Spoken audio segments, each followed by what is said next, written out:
Hey everyone, Pastor George here with today's Bible study recap on this April 6th, the year of our Lord 2022.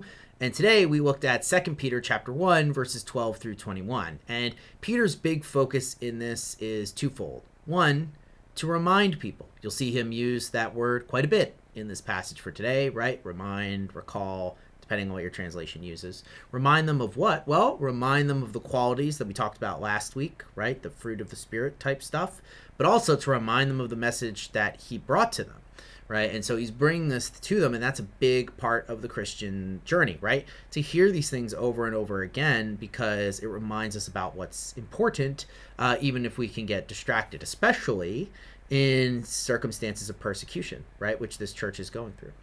Then Peter also brings up another big point, and this is kind of where we spent most of our time discussing this morning, because one of the things he wants to remind people of is that he is an eyewitness, right? An eyewitness to Jesus's glory, resurrection, things like that. He mentions that in the first few things there, right?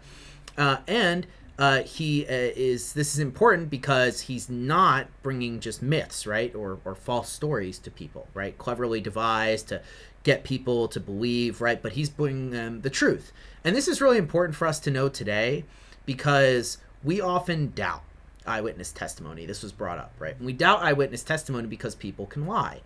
But one of the interesting things, right, here is that the New Testament does present itself as an eyewitness account, right? It's not just a religious text outside of time, but that the gospel writers and the epistles writers like Paul and Peter and John bring these things to people and say, you can verify them, right? I saw it. Okay, you believe me, I saw it, but you can also check in with these other people, and you see that in the Gospels as well, right? The Gospel of Matthew will tell a story, and it'll mention the name of like a person, right? A centurion or something. And then you'd be like, oh, that kind of weird detail, whatever. But that's a reason that's there. It's not just because it's a fun fact that Matthew is saying, right? He's saying that's a person that saw this. You can go find them and talk to them about it, right? That's why it's a big deal. And this is one of the things that Paul confesses, right? He says, when we first appeared to Cephas, and then to the 12, and then to many others, right? He mentions that.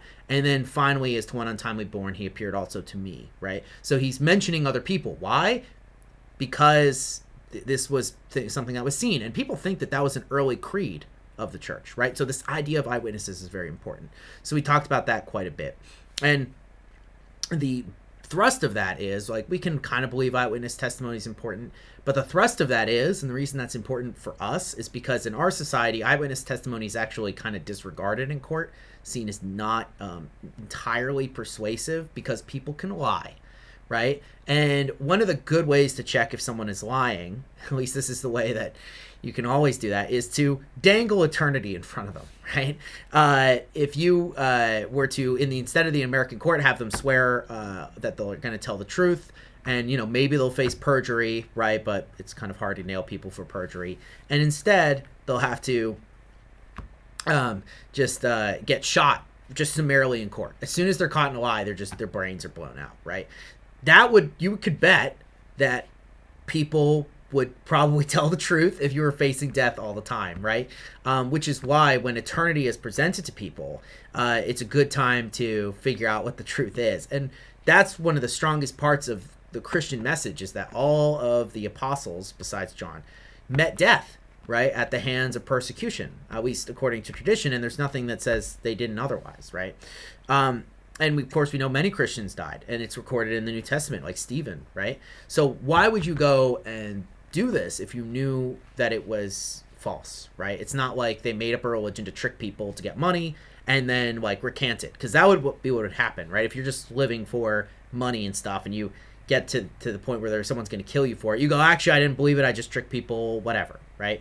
But the New Testament authors didn't do that, and Peter himself reminds them that he is going to die soon, right? And so the reason he's going to die soon is because he's reminding them, believe this, right? I saw it. You can see other people that saw it, and that is the prophetic word that we bring, right? Not just in the Old Testament that we have in the prophets, but this new gospel message as well that we bring to other people. And so the reason that Peter is going to start out like this is because that is the center of the message, right? Reminding them of that. And that sets up the whole rest of the book and why they can listen to Peter as a source of authority. So we'll see how this plays out. in the coming weeks, but that is what we talked about today. I hope all of you have a wonderful rest of your Wednesday, and I'll see you tomorrow for Mailbag. Peace out.